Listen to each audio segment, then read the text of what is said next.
कुछ मसाला आप बचा लीजिए।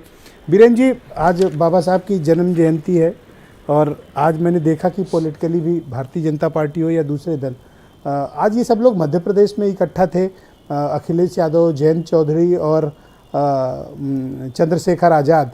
ये तिकड़ी क्या साबित करना चाहती है उत्तर प्रदेश में? आज वहाँ जाके इन लोगों ने यूपी की पॉलिटिक्स में क्या संदेश दिया है दलित समाज को? देखिए, भारतीय राजनीति में अंबेडकर का महत्व इसलिए भी बढ़ा कि वो दलितों के वोट दिलाने वाले एक महापुरुष के तौर पर उनकी पहचान बनाई गई। सबसे पहले कांसीराम और मायावती इस झंडे को लेकर आगे बढ़ते थे और जब बसपा कमज़ोर हुई तो भाजपा ने वो झंडा थाम लिया। अब वो दलितों के वोटों पर अधिकार और उनके लिए योजनाएं, तमाम सारी चीज़ें लाती जा रही है। अंबेडकर के लिए पहले कहते थे यही लोग कि खेते में अंबेडकर, घूरे में अंबेडकर, हर जगह अंबेडकर का खड़ा कर दिए। ये तो मायावती की सरकार की बड़ी आलोचना, अंबेडकर पार्क के निर्माण को लेकर तमाम सारी बातें, दौलत की बेटी क्या क्या उनको कहा जाता था। लेकिन अब वही अंबेडकर के अनुयायियों को अपने साथ मिलाने के लिए बीजेपी, समाजवादी पार्टी, कांग्रेस, सब हर कोई चाहता है कि वो लोग हमारे साथ आएँ, क्योंकि एक बहुत बड़ा वोट बैंक है। और एक ज़माना था कि मायावती एक छत्र नेता थी उत्तर प्रदेश में, ख़ास तौर से उनके पास 22% ये माना जाता है एक दलित वोट है उत्तर प्रदेश में, और वो मायावती के साथ है।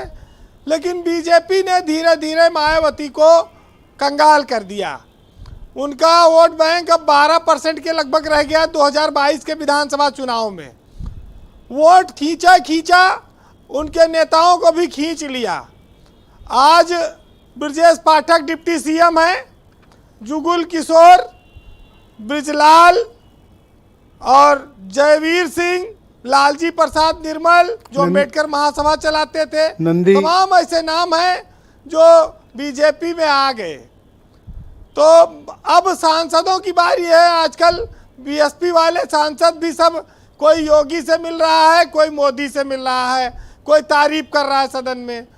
तो वही हाल है कि मायावती के सामने पार्टी को बचाने का भी एक बड़ा संकट आ गया और राष्ट्रीय दर्जा को भी, क्योंकि 2014 में उनकी पार्टी अकेले लड़ी थी और उनको सीटें नहीं आई थी लोकसभा की।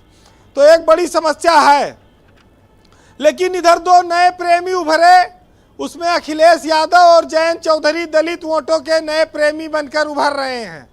नौजवान नेता हैं और अखिलेश यादव ने तो एक बाबा साहब वाहिनी भी खड़ी कर दी और आजकल वो स्वामी प्रसाद मौर्य से प्रभावित हैं। अंबेडकर की मूर्ति का वो अनावरण करने भी गए थे। दलित वोट मायावती कहती हैं कि हमें दियो न दियो, लेकिन अखिलेश को न देना, भाजपा को भले दे दो। अब ऐसे में वो भाजपा को वोट अखिलेश यादव कितना पा पाएंगे, ये एक बड़ी चुनौती और एक बड़ी एनालिसिस का काम है, ये कठिन काम है। लेकिन आज भी वो लगे हैं कि बाबा साहब अंबेडकर की जन्मस्थली पर जाकर वो देश को एक संदेश, राष्ट्र को एक देना चाहते हैं कि हम दलितों के हितैषी हैं। मोदी दलितों के लिए जो अपनी सरकार की योजनाएं चलाते हैं उसमें राशन बड़ा महत्वपूर्ण है, जिसने लोगों का पेट भरा, गरीबों का। डीबीटी स्कीम जिसमें सीधा पैसा आता है खाते में, इसने दलित समाज को बीजेपी की ओर बहुत बड़ी तादाद में मोड़ा है। आप इसको बहुत बड़ा फैक्टर कह सकते हैं। उसमें एक उज्ज्वला योजना और प्रधानमंत्री आवास भी है। लेकिन इधर योगी भी जोर लगाए हैं। हर घर में उन्होंने कहा कि हमने दलितों को पानी पीने में जो भेदभाव होता था वो हमने दूर कर दिया, नल से पानी पहुंचा रहे हैं 1 करोड़ लोगों को, आज ही उन्होंने कहा। अंबेडकर का एक लखनऊ में संग्रहालय भी वो योगी सरकार बनवा रही है। तो ये लोग दलितों के यहाँ भोजन भी करने लगे हैं। लेकिन बस ये जाते हैं खाने, अपने यहाँ बुलाते नहीं। ये एक थोड़ा से अंतर है, वो भी होना चाहिए कि भाई अपने घर भी बुलाओ खाने पे दलितों को का बार। तो ये जो भोज की परंपरा है, दलितों के घरों में पानी है, राशन है, पैसा है, उनकी जीवन शैली को बदल रहा है। आरक्षण पर भी सवाल आता है कि भाई आरक्षण कब तक, कैसे। कुछ लोग कहते हैं कि वो साजिश है, ख़त्म कर देना चाहते हैं। लेकिन अंबेडकर इस देश में असली मसीहा है दलितों के, इसमें कोई शक नहीं, और उनको लोग पूजते भी हैं।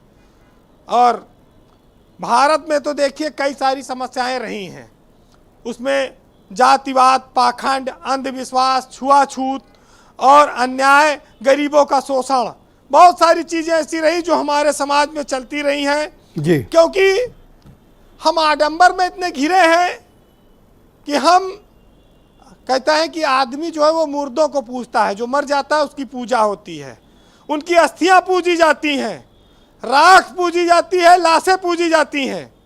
लेकिन हमारे देश में जीवंत लोगों का एक तिरस्कार चलता रहता है हमेशा, उनकी महत्ता कभी नहीं समझी जाती। जी।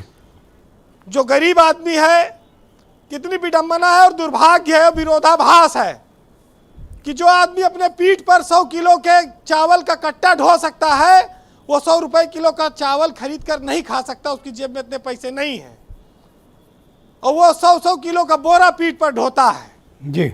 ये हमारे देश की एक व्यवस्था चली आ रही है और इसमें परिवर्तन की जरूरत है।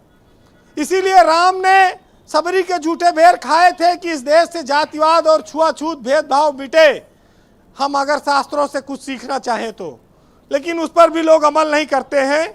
बहरहाल अंबेडकर ने कहा, पढ़ो, शिक्षित बनो और अपनी ताकत को पहचानो। एक शायर थे सफदर हाशमी, उन्होंने लिखा है कि काखा गागा को पहचानो, अलिफ को पढ़ना सीखो और आई को हथियार बनाकर लड़ना सीखो। पूछो मजदूरी की खातिर लोग भटकते क्यों हैं, पढ़ो तुम्हारी सूखी रोटी गिद्ध लपकते क्यों हैं। पूछो माँ बहनों पर ये बदमाश झपटते क्यों हैं, पढ़ो तुम्हारी मेहनत का फल सेठ गटकते क्यों हैं। बहुत शुक्रिया आपका बीरेन जी, बहुत बहुत धन्यवाद ग्राउंड जीरो से हमें इनपुट उपलब्ध कराने के लिए। बीरेन जी आपका बहुत बहुत धन्यवाद।